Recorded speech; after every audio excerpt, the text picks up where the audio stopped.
minister, he just looked at me and then stared at me and then, what's that? He asked me. And of course, it's not easy to explain because even for me, it's a new concept.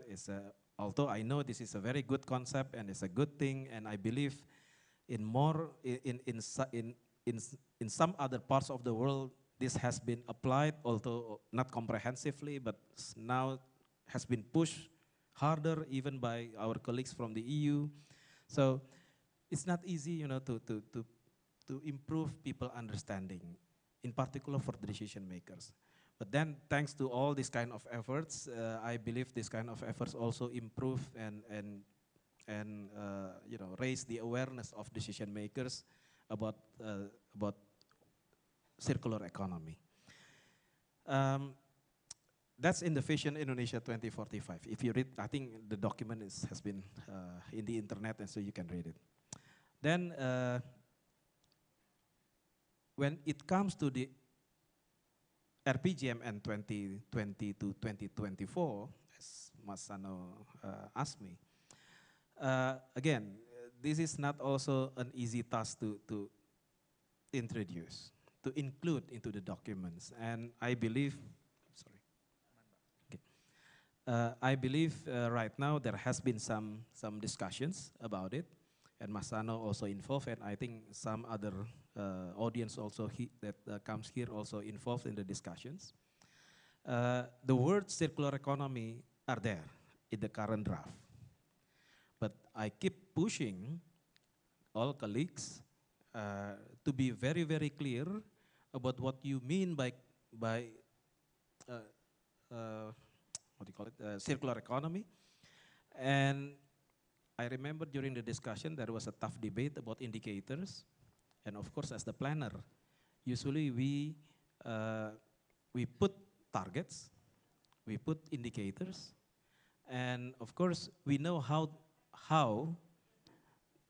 to reach the indicator. What's the steps? What's the policy? What's the strategy, and so on. And during the discussions in the RPJMN, technocratic RPJMN, this issue has not been settled yet. And I really hope that during this kind of discussions, during 2 days discussions, we can get a very clear inputs. What's the targets? What is the strategy? How to deliver the strategy? And so on. We still have some time, although the finalizations of the RPJMN will be due in a very short time, perhaps because the RPJMN formally will be launched 3 months after President's inaugurations. So this will be in January. So now it's already November, and of course December will be, it's just printing and so on. So there is a very short ample of time, so we can discuss about this, and I really expect that you can provide me inputs. Although we know that I have a presentation here, I can show you some challenge and so on, and what's the way forward. But I think we really expect that this the circular economy can be clear enough, and since this is also part of our low carbon development initiative that I have already put it into the RPJMN, I really need inputs and also brief strategy how to deliver and to reach the targets that we have, that we discuss probably within the next 2 days. Okay. Thank you, Pak. Thank you, Mr. Metrilsham. So one, mainstreaming circular economy to the government leader and official is very important to make them understand about it. And also one is, the number 2 is the indicator. What is circular economy indicator for Indonesia that we say that we are success to implement circular economy? And the third, it's very open for the society to give feedback to the government on the RPJMN, on the many planning and the policy. So there is still a door of opportunity to give feedback to the government.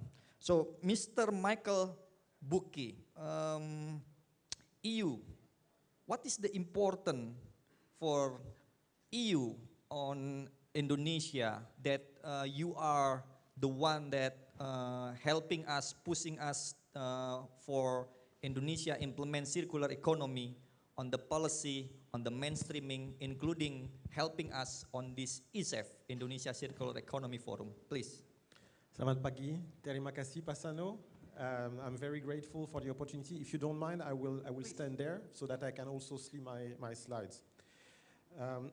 We are very proud indeed and very happy to be given this opportunity to support the Indonesian Circular Economy Forum. I also had the chance to attend last year, and I was already impressed by the quantity and the quality of participants. I think it's a wonderful window for Indonesia and for the future of Indonesia to see the businesses, the experts that are sharing ideas and concrete business solutions to major environmental issues. I will not talk too much about the problems associated with non-circular economy. My focus for today is to talk about the green market that happened next door in Kemang this weekend. I will recycle my weekend into, I hope, something that is an illustrative presentation of the challenges and the interesting development of circular economy in Indonesia. Next slide, please. So the first observation is that it still looks niche. I think it's great that we have 200, 250 people in this room today, but we are talking about a challenge for 250 million people.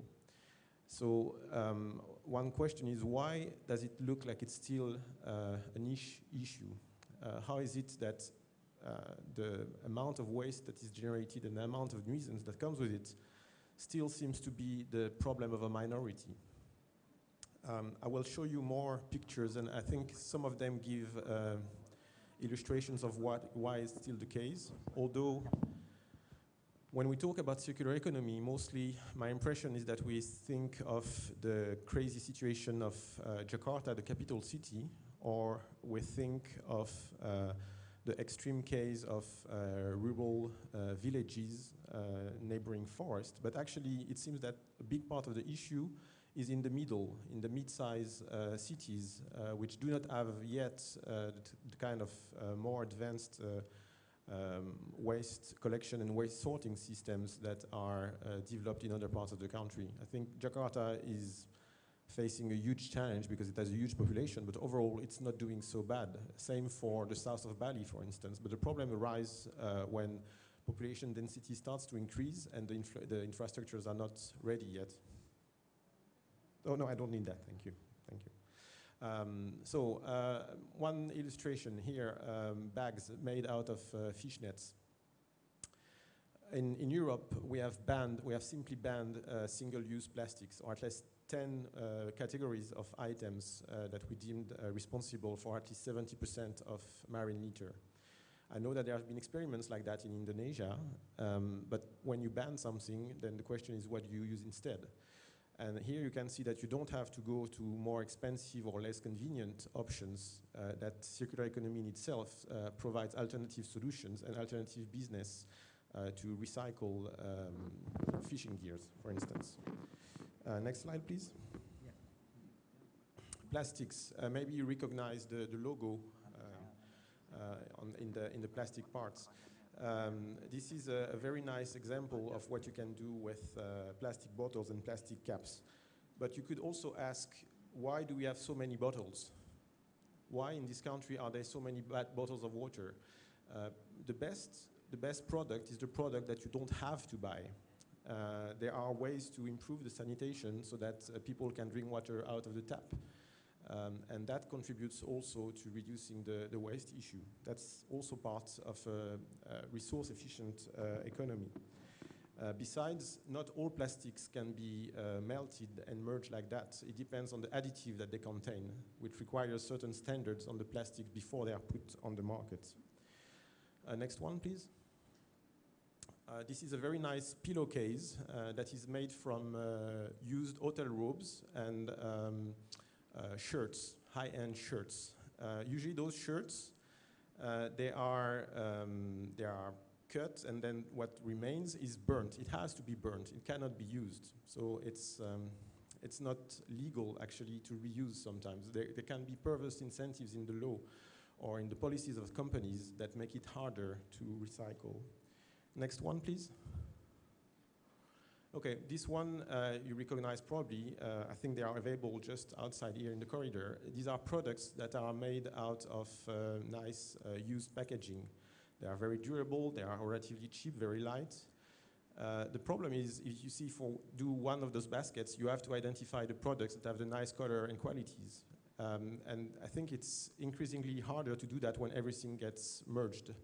Indonesia is blessed with an informal economy of sorters, and they are doing a great job. But if you want to go to an industrial scale, there are new solutions that are developed to tag the products so that they can be more easily identified. And it's not only for like iPhones, it's even very industrial low-grade products that are getting more and more easy to track thanks to barcodings or that kind of approaches.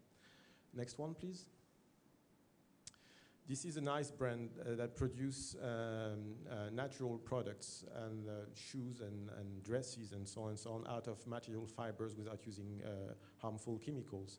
But this nice lady told me that it took her several weeks to make a dress. To make batik, it's also years of practice, and this batik business is like a pride, a justifiable pride of Indonesia, but it's still very much the same. When you see a batik show, it's the same shirts or the same dresses with a diversity of motifs, but still the same thing. And on the other hand of the spectrum, you have a European brand. I won't quote it, but it starts with a Z and it ends with ARA. And they are renewing their collections every 2 weeks. It's called fast fashion. So you are invited and encouraged as consumers to change your clothes almost twice per month to keep up with the fashion. So there are considerations to be made also on how we consume. And then, next one, please. Okay. This one, it's not recyclable food. That doesn't exist. Things get eaten only once. However, the innovation is the distribution. As was mentioned by our Norwegian colleague, the returnable model, the fact that either plastic or glass you can bring back to the shop and get reimbursed for, it's a big part that helps and make it much more profitable to develop a circular economy. I'm almost out of time. Last one, please. Please skip that one. Yes. Oh, this one is my favorite. It's made of used fabric, but it's also made of beeswax and resins from the trees. So it uses and gives value to non-timber forest products at the same time as it helps to recycle used fabrics. And the goal is to wrap your food. So that's an innovation. I've bought a lot of them, and they are here in the bag, and they are for you. So just please approach me if you want one. I exchange it for a good idea as to how to help Indonesia to adopt collective solutions to those circular economy issues that we all face. Thank you very much. Thank you. So, a lot of opportunity, many innovation that goes into circular economy or green economy. So I have several questions later on. This is the dilemma question, but it will be good for the discussion. The next panelist, Mr. Christophe Bahuet. I hope my pronunciation correct. From UNDP, resident representative. What UNDP want to do about circular economy in Indonesia? What is your agenda on our policy on circular economy? Maybe you can briefly explain us about the UNDP role in circular economy, please. Thank you, Pak Sano. Selamat siang. Sudah siang. Salam sejahtera bagi kita semua. Good morning. Very happy to be here in such a good company in this panel. Very happy because UNDP, as you just mentioned, attaches a lot of importance to circular economy. And we're actually supporting a number of countries to adopt, implement circular economy. And we're launching in Indonesia a major initiative on circular economy, about which I'm going to talk in a moment. Now, why is UNDP supporting circular economy? Mengapa kami mendukung ekonomi sirkular? Because we believe it is a solution. It is a solution to contribute to economic growth, to generate jobs, including new jobs, to boost exports, to promote innovation, which is very much part of the vision of Indonesia 2045, and at the same time reduce emissions and protect the environment. And if you look at it from this kind of comprehensive, you can see that circular economy is actually a very strong potential to quality. Second, precisely because of that, it cannot be given as a responsibility to one sectoral ministries. It takes a whole of government approach. In Indonesia, Bappenas has a key role to play, and also other ministries. So you need basically to have all parts of the government coming together, embracing and implementing actions for circular economy. Third condition is it's not government only, it's not only about policies, the private sector has a key role to play. It's also about partnerships, it's about engine coming from the private sector. Now, in Indonesia, there is clearly a very strong potential for circular economy that needs to be realized. And we believe the sooner Indonesia implements a circular economy, the more benefit it will derive. And we see a number of encouraging signals, and Pak Medori mentioned some of them in Vision 2045, in the RPPNN, it's also being debated, and this forum is a very good example of that. And you see also by private company of the civil society a number of initiatives being developed. And we want to build on that. For the moment, they're a little bit still small scale and a little bit detached. And that's why UNDP is launching a kind of consolidated initiative, a kind of initiative that will bring it together, something we've actually developed in consultation with a number of government partners, international partners, private sectors. Over the last months, we've been talking a lot. We've looked also at international experience.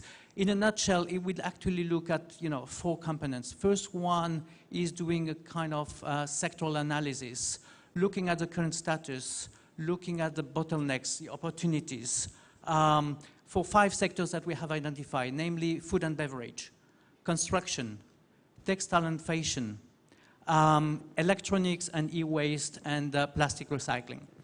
Now, why those 5 sectors? Because they are the ones who actually tangibly can contribute to economic growth in Indonesia.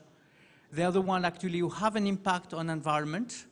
They are actually, lend themselves to easy transition to circular economy. And they can therefore generate strong benefits. So the first part will be to look at this, conduct this sectoral analysis. And then we move into 3 directions. One is really looking at master plans. Based on this analysis, what are the actions that needs to be taken at different levels to overcome the bottlenecks and seize opportunity? Number 3 is actually looking at setting up a platform, which UNDP will facilitate, but which basically bring together like a common space to work on circular economy. And the 4th last one would be to look outside Indonesia and actually foster international partnerships. So we're basically launching it. That has been done with Systemic as our partner, one of the sponsors here. We're launching the first phase of studies. We have actually, I'm very happy to announce, we have financial support from Denmark, the government of Denmark, 500,000 to actually help us start with that. So it's not only for us about financial resources, it's not about mobilization of resources, actually fostering partnerships. And we need to have more partners joining us initiative. And let me just mention that Pak Hendrik, who is here, who can wave his hand, is leading this initiative. So feel free to actually contact him for more information about this initiative for circular economy. And we are very excited about it. And we believe it will actually bring a lot of potential to Indonesia as an economy, as a society. Thank you.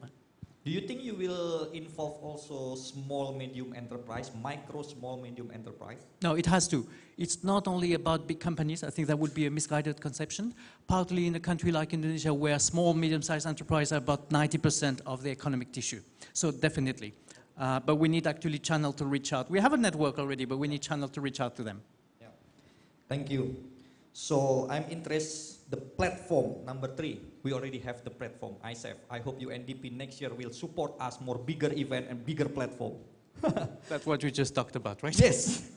Thank you very much. And before we Q&A, and we want to hear Mr. Junardi. So you are representation of many private sector, Indonesia Global Compact Network. Many your member is big company in Indonesia. They have good business in Indonesia, but also they have a quite challenging situation about this circular economy. So what Indonesia Global Compact Network in this issue? Please, sir.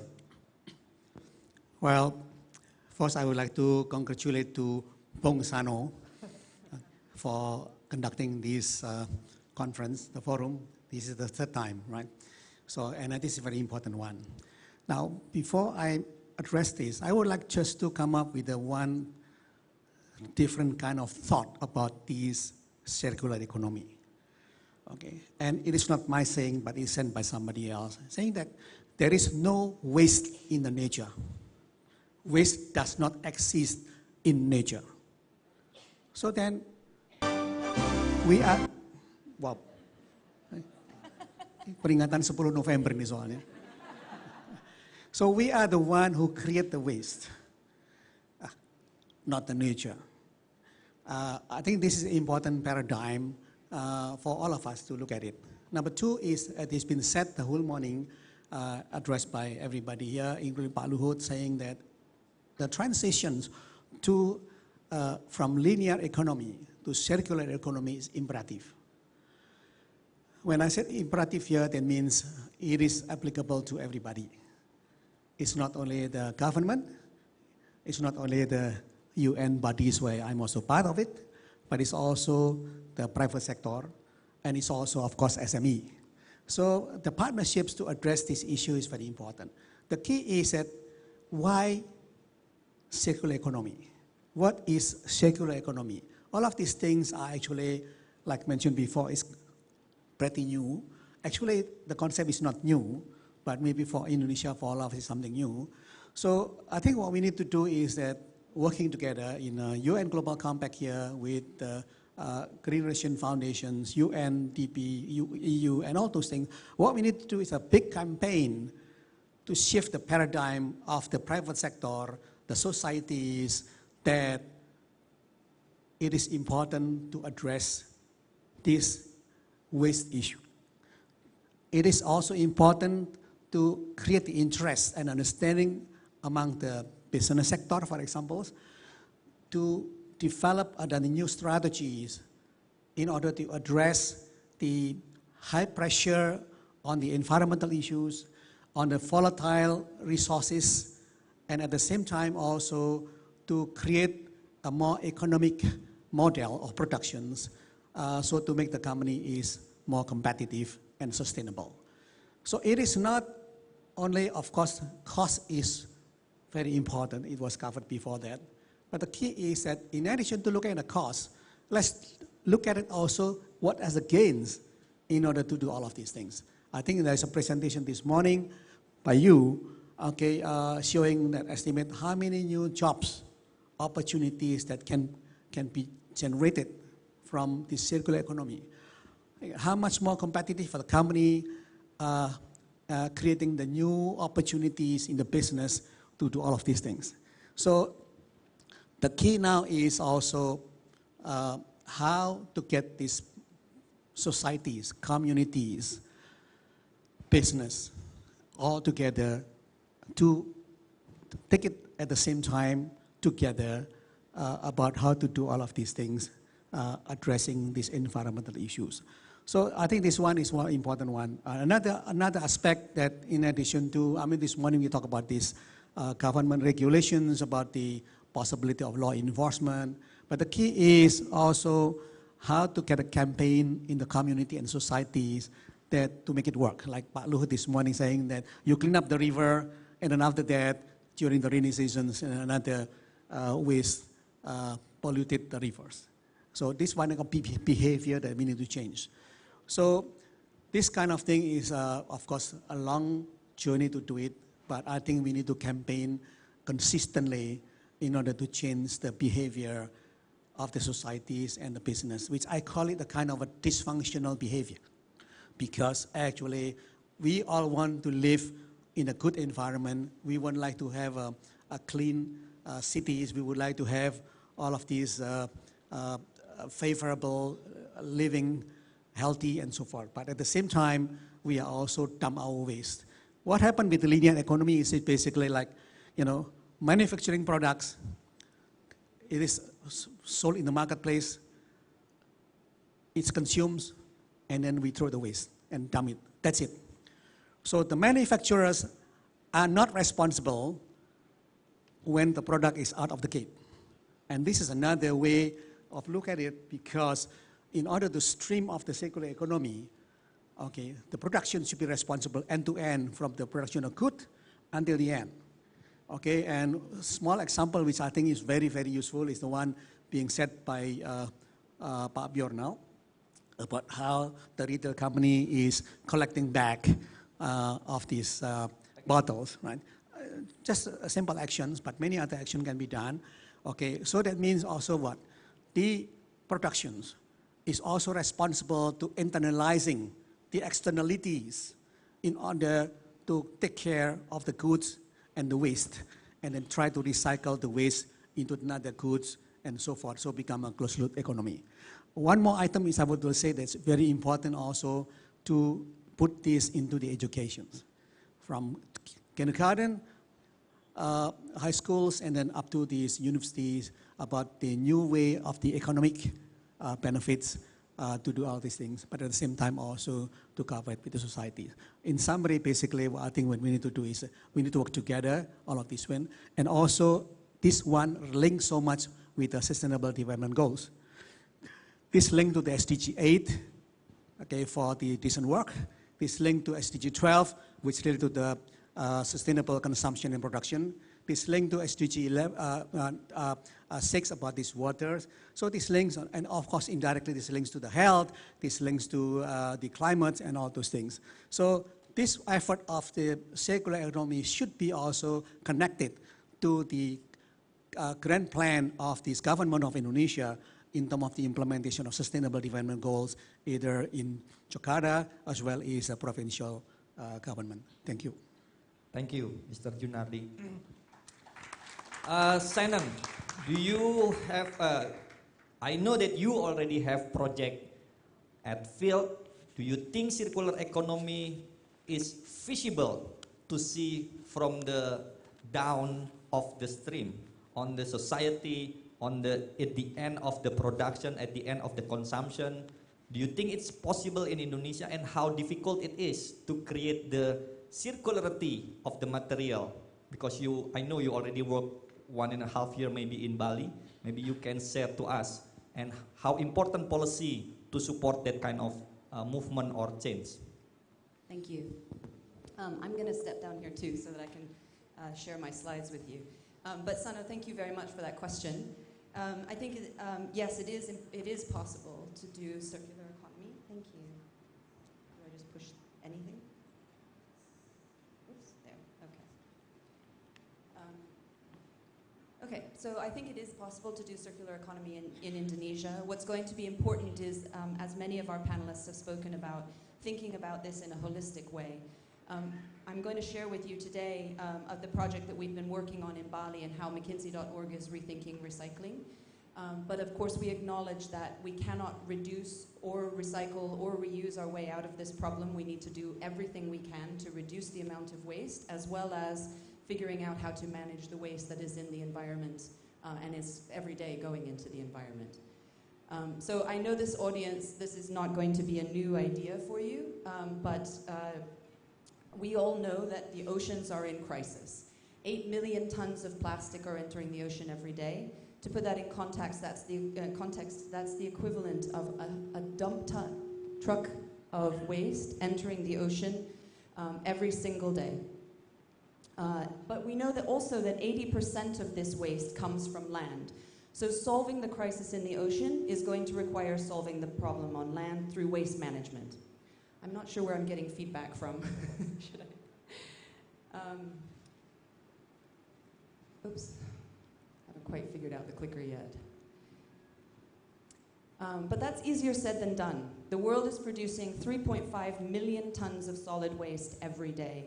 And cities around the world are struggling with the overflowing landfills that result from that. And that is also causing, of course, local land, air, and water pollution, not to mention the greenhouse gas emissions that come from the landfills.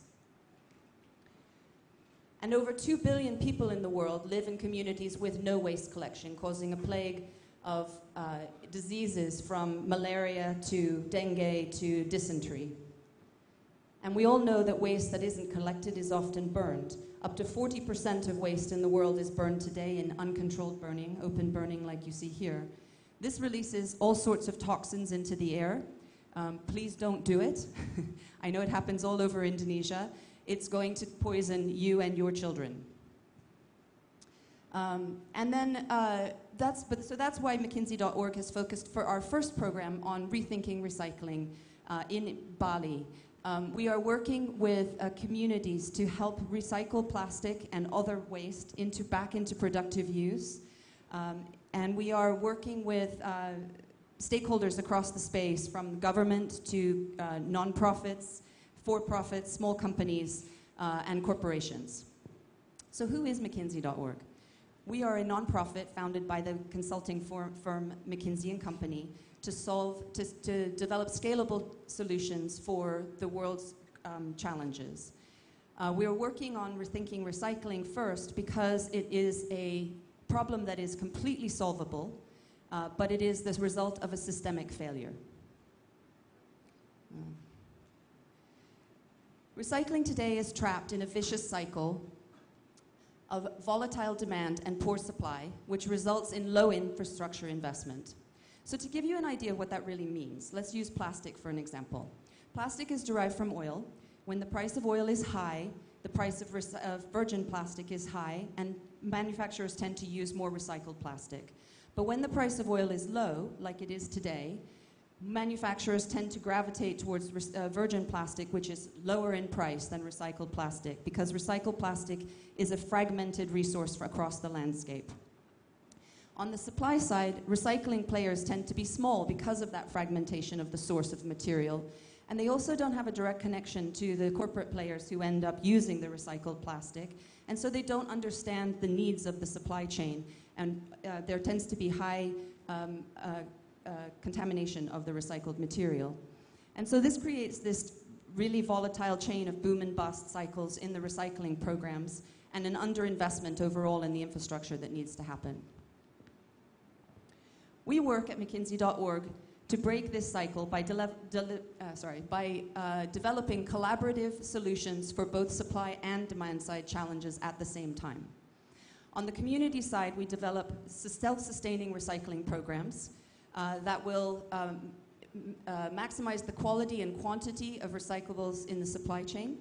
And on the demand side, we're working to stabilize and improve regional markets to reliably absorb all the recycled material at a fair price. We're working in 2 geographies, in Buenos Aires, Argentina, and in Bali, Indonesia. We're working here in Bali, in Denpasar, where 70% of the waste in Bali is generated. There's about 40% of it and is estimated not to be collected at all. And so it's a severe problem in Bali overall, and a very low percentage of it is actually recycled back into productive use. In Bali, we're partnering with Praise to develop a program called Desa Kedas, which means clean village in Balinese. We're working in a TPS 3R system, which is a local community sorting center, collection and sorting center, to show how these sites, which actually exist across Indonesia, can be used as the cornerstone of a successful waste management system. There are 3 main components of our program. The first thing we start with is education, source separation education for households and businesses so that they cleanly separate their waste into organics, dry recyclables, and residual. This is critically important because it maintains the maximum value in the waste and allows for the least amount of contamination so that the maximum amount can be recycled back into productive use. At the same time, it also helps the workers in the TPS-3R system to have safer and healthier lifestyles because they're not dealing with mixed waste. We also work in the TPS-3R to establish standard operating procedures so that we can recapture at the maximum amount of the waste all the way through from the collection system to the sorting system in the TPS-3R, and then maximizing the sales at the other end. And this helps to minimize the cost of providing this service and improves the quality of the service to the residents of the DESA. But it may be even more important, we're working on developing the capability of our workers so that they understand the service that they're providing and that they can actually take pride in the work that they're doing. So let me share with you just a short video to show that where they're speaking for themselves about what the program has meant for them. Mana pemilahan di rumah tangga, ya, jadi mana sudah disisihkan, mana itu organik, residu, yang mau daur ulang, itu sudah sendiri. Jadi masalah kerjaan kita juga lebih enteng gitu loh, lebih enteng. Kalau bagi saya sama semua tim di sini, tidak ada itu punya rasa malu, melainkan tambah bangga kita jadi seorang tukang sampah. Apa yang kita butuhkan, itu dah yang kita kasih solusi sama kita. Jadi kita kerja di sini, tidak ada keluhan apa. Apa yang kita keluh, apa yang kita rasakan tidak enak, kita pasti ada solusinya. Desa Kedas project to be sort of like a laboratory for all of us to work together, to learn together. Ya di sini karena sistemnya kekeluargaan, jadi sejauh ini sih baik-baik aja, senang gitulah istilahnya, kayak di rumah sendiri lah kerjanya gitu. Harapan saya untuk Desa Kedas ke depannya bisa menjadi salah satu learning center untuk TPS 3R di Indonesia.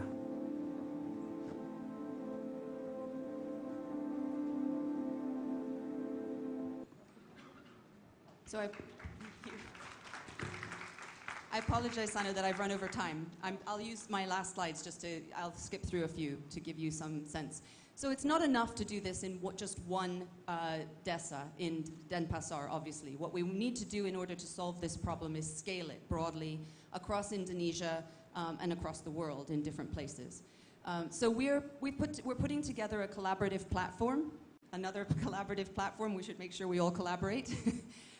That brings together organizations, corporates, players, investors like Circulate Capital, incubators like Second Muse, and many of the small organizations out in the field like Eco Bali, our partners, to come up with some solutions for how to scale this. And in 2020, what we will be doing first is we will be launching an academy to share our program and the learnings from this program and other programs with other communities.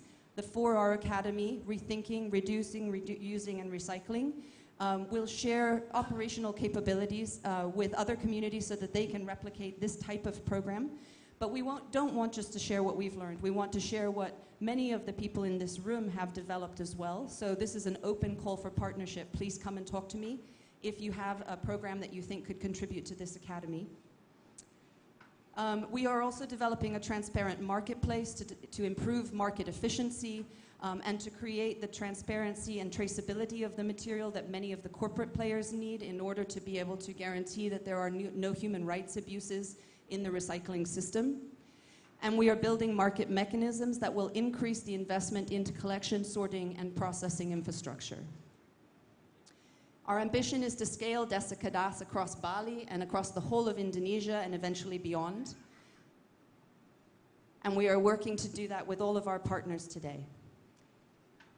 The ocean is clogged with plastic. The solution is here on land, and we look forward to partnering with you to bring the solution. Thank you. Thank you, Simon. So Simon said it's possible to make circular economy from the field experience. Pak Metrilzam, do you think circular economy all about only waste issue, waste problem? Do you think that's all about it, or bigger than that, bigger than waste problem itself? What do you think, Mr. Metrilzam? Yeah, this is a very intriguing question actually, because many people think that CE is only about waste.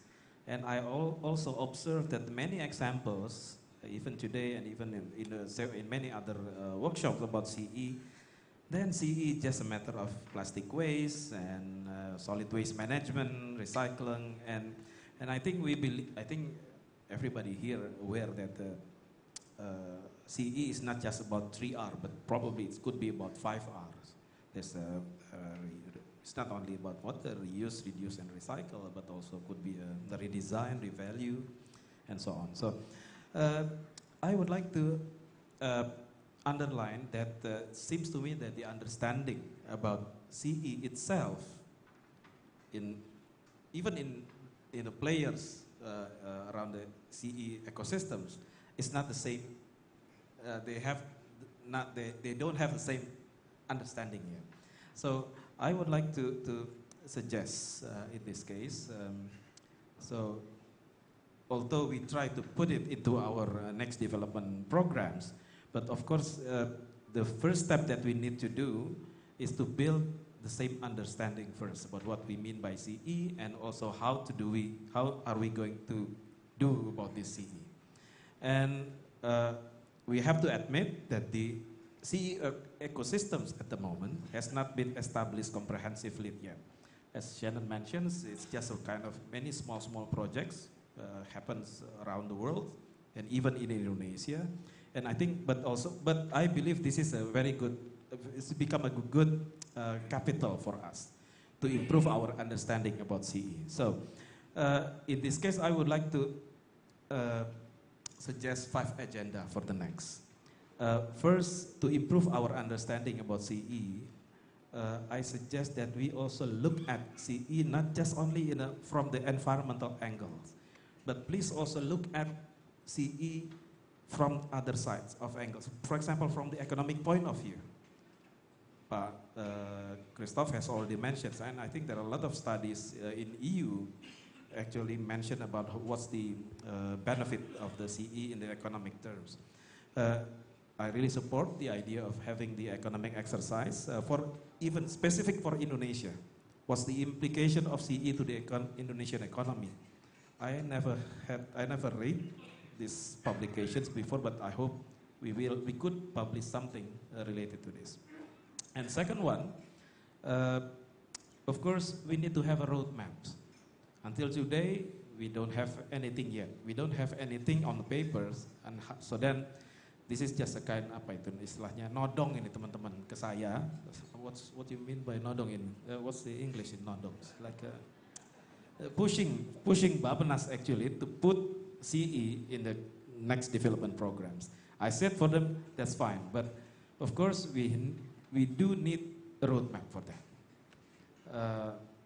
If we don't have a roadmap and we still do our CE like this, so it's become very difficult for us to be transparent and to be accountable later when we put it as a national priority. And of course, circular economy platform like this is a very important. I really expect Masano I hope this Icef third is not the last Icef. Of course, we need to have more Icef later, so then we can share our experience and also build better understanding about CE. And the fourth is about enabling conditions. Of course, CE needs to establish enabling conditions related to the regulations, innovative financing as mentioned before, and even how to involve the banking industry, for example. There are a lot of things that if we want to improve the CE implementations, not only in Indonesia, but also I think all over the world, the ecosystems and the enabling conditions to establish the ecosystems should be established.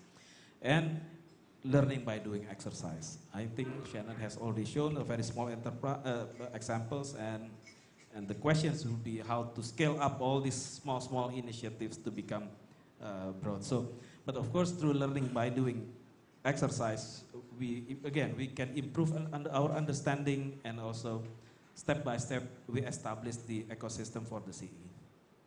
Thank you, Pak. Yeah, thank you, Mr. Metrilzam. We need to see the Slido. There is several question or remarks from the participant that I will choose one. test, that's one good test. To also not concentrate on making Indonesia actually sustainable before we can move on to circular economy. It's too big a jump. Desa Kedas. This one is good one. Do you know about the Cobra effect? The solution that provide to solve the problem, actually it make the problem worse. Do you think circular economy have this kind of Cobra effect? Like what I said about a very apa tadi yang aku bilang ya, question yang like we ban a plastic bag, but there is a business on plastic bag. The economy will down if we closing the plastic bag. Is it the problem the plastic bag, or is it the problem the economy of the circularity of the product? So there is right now a debate, or there is right now a side, the side that really, the left side, that there is no waste at all, and the right side that we need the growth and economy, and the problem is not the material, but the problem is the waste management. So this kind of dilemma. So is it circular economy will facing that kind of Cobra effect? We push the solution of circular economy, but it getting worsen the problem. What do you think, sir? Please.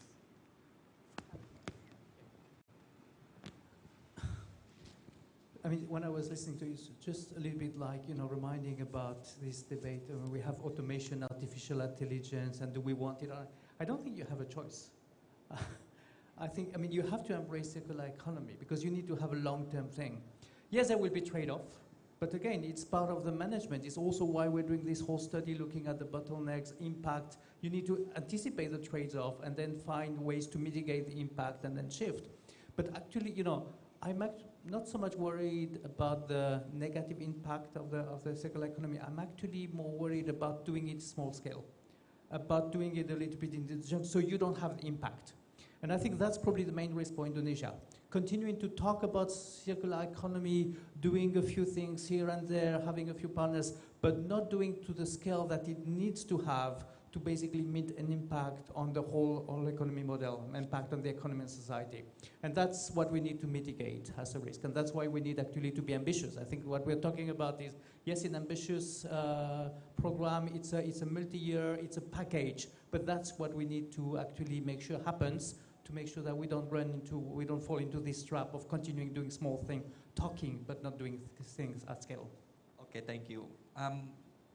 Michael Buki, do you think this is too big to jump towards circular economy? Even though right now the environmental still a lot of problem, do we need to focus on the environmental first to make it sustainable and then go to circular economy? Do you think this is too big to jump? That's what we tried in Europe. When we introduced our Circular Economy Action Plan, that was back in 2012, I think, it was first focused on waste collection and environmental issues. And it didn't go through. It didn't even go through the services of the European Commission. It was taken away from the Director General for Environment at the time, and it was given to the backbone of the Commission, that is called the Secretariat General. And they worked very hard and very closely with the private sector at the time. And of course, if you take it as an individual issue, for some companies, it's bad news. When we say we're going to ban single-use plastics and, for example, plastic straws, the people whose job is to produce plastic straws, they are not too happy about it. So there are certain hard decisions to be made. But on the other hand, we have very conclusive evidence that overall for the society as a whole, the economic potential is very big and very positive. So there is a conundrum to be set, to be managed there. And I think the paradox is that on one end you need to be extremely comprehensive on your thinking, but you need also to be extremely targeted. It's clear that you cannot do everything at once. You need to think in a very holistic manner, in a very long-term perspective, but at the same time, you need to pick and choose. So in our case, we said, okay, we focus on 10 plastic items. we focus on chemicals. And now we are in a new phase. Now that we have addressed those two, we are in a new phase. We say we focus on textile and we focus on construction. So you have to have both. You have to have a very, very broad mind, but you also need to have a very decisive and ambitious action in the big fishes first. I think that's Thank you. Complexity. Mr. Junardi, education, one of the key critical point to make circular economy success. What kind of education, what kind of policy on education that can be the right strategy on circular economy? What do you think, sir? Okay, let me start with this. And we have done this Icef twice a year. Okay. Why don't we do it? Because education is for not only the academic circle, but also the public. I invite the students here too. Okay. Well, I think what we need to do is that to make this more frequent. How about doing quarterly? You and I, and UN, right? Okay, it's not necessarily a big effort, small and expensive things. But what we need to do is that persistently we broadcast the message. Okay, I mean, how many businesses are now here? Okay, I don't know. But we are talking about maybe we have to average 2,000 corporations, 5,000 corporations. So it takes time to do it, point one. Point number two is that, and this relates to this education policies, to include this kind of concept into the universities, in the business schools, whatever, because when you are talking about the graduate studies, you have a lot of the business people taking that courses. And therefore, the role of the universities are very important to help to broadcast this message to the audience, to the students who are actually the business people. Now, so this one, I mean, a process, and this will be a kind of a journey that we have to take in order to, by scaling up the education, then we start getting more and more impacts. And certainly, I agree, it's not something drastic, do it today or tomorrow. If you do not do circular economy, you close the corporation. That will become, the whole thing is bankrupt. So it's a journey and it's a transition. But it should be done in a proper strategic way and with the, and also consistently monitor the progress. There are companies have been doing well. I know some of the companies doing all of this work very well. But the thing is that how many more? And how the good company doing this, sharing with others. And how the company have not done anything but this, understand that it is a good, it's giving you economic benefits, the society benefits, the environment benefit by doing so. Because being ethical is trivial. It's ethical in a business, but we also need to be ethical to the environment, and we need to be ethical to the society as well. Thank you. Shannon, how many people work in Kedas before it, and then after you come? And then do you think it will sustainable after you left? That's the question. So at the moment, the program is still pretty small. So we have, I think, 10 waste workers at the TPS3R that are actually working in collection and sorting. And then there are, of course, other people around in terms of administration and such. And we're not doing the work ourselves. So the idea is that we actually develop the capabilities in the people who are there. And one of the biggest parts of the program has been to work closely with the DESA leadership to make sure that they feel ownership for the program. So yes, we hope that it will be sustainable after time, and we also don't intend to just pull out and leave it alone. We want to have over time have a light touch support as we begin to move into other locations as well. I wanted to come back to the question also about is the circular economy, this COBRA problem, because it's something that I think about a lot. Are we creating solutions that are individually correct and collectively wrong? And I think that there is a real potential for that. And so one of the things that we have to account for in our systems is making sure that we are not creating problems that will perpetuate the use of, for example, plastics that can't be recycled and will never be able to be recycled. But we can't act too fast because many of those products are also providing huge services for people who have never had access to these types of products before and are improving lifestyles and quality of life for many poor people in the world.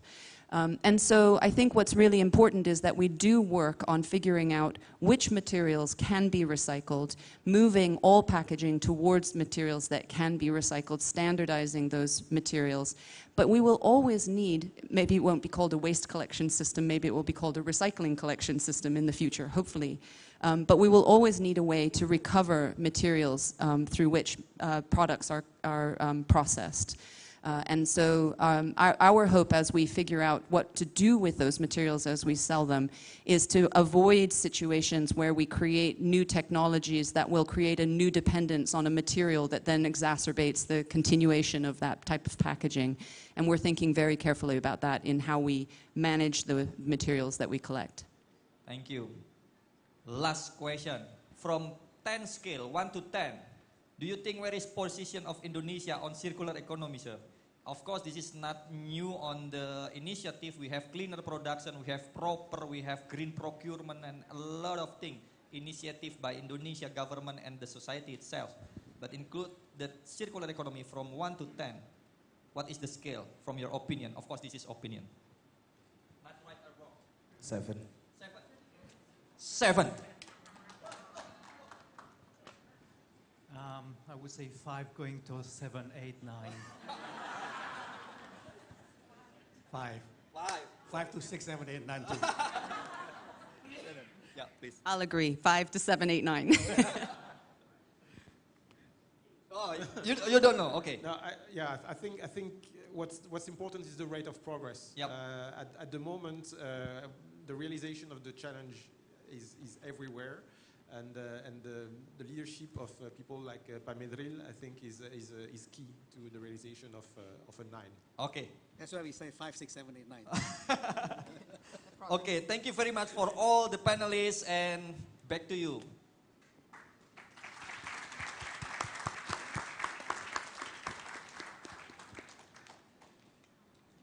Well, thank you. That's a great moment for the plenary session. We hope that for all of us, it's very meaningful for us. And also, we hope through this plenary session, we hope these materials can be delivered and can be implemented for our life, start from now and still continue for our future. Agree? Copy, thank you. Well, Mr. Sano, thank you very much for your great as a moderator today. Now, ladies and gentlemen, for the next agenda, we would like to kindly invite Ms. Vanessa Ladizia as Executive Director of Greeneration Foundation to present tokens of appreciation as a symbol of this meaningful collaboration to our panelists. For the first, Ms. Vanessa, please are welcome.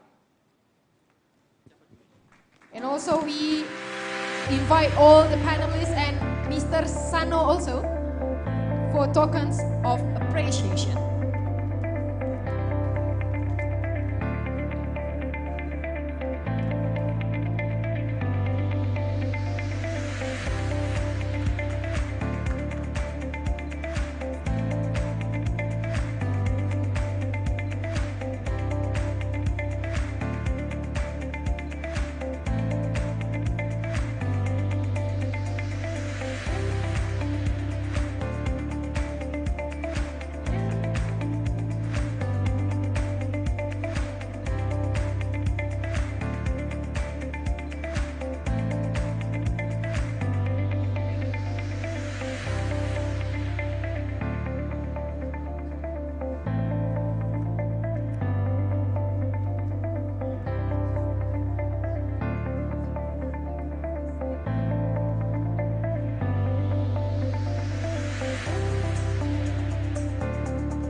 We're here for the session with all the panelists.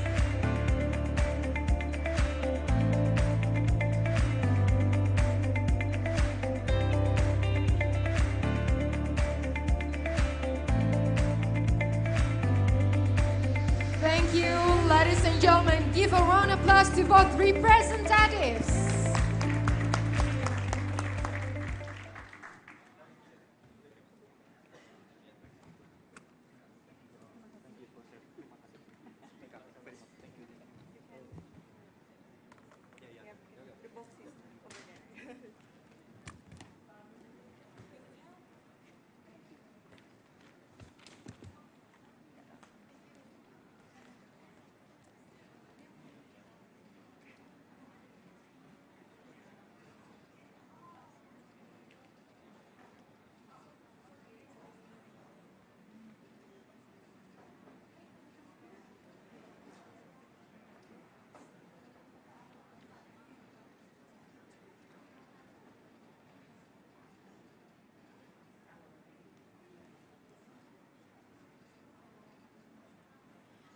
Ladies and gentlemen, we would like to inform you for lunch, we already prepared and you can get in that already separated into 2 places out of this ballroom.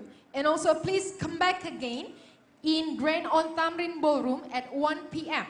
At 1 p.m. once more, because we are still have many curious sessions that will be separated into 3 breakouts. First, breakout co-hosted by Praise. Second, breakout co-hosted by University of Indonesia and Coventry Uni.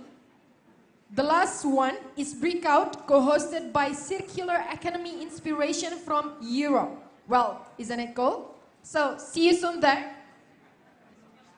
Then, ladies and gentlemen, me, Mela Zania here, as a master ceremony, would like to say thank you very much for your great and kind attention. And also, before we, or me as a master ceremony, would like to close our event today, let me say something.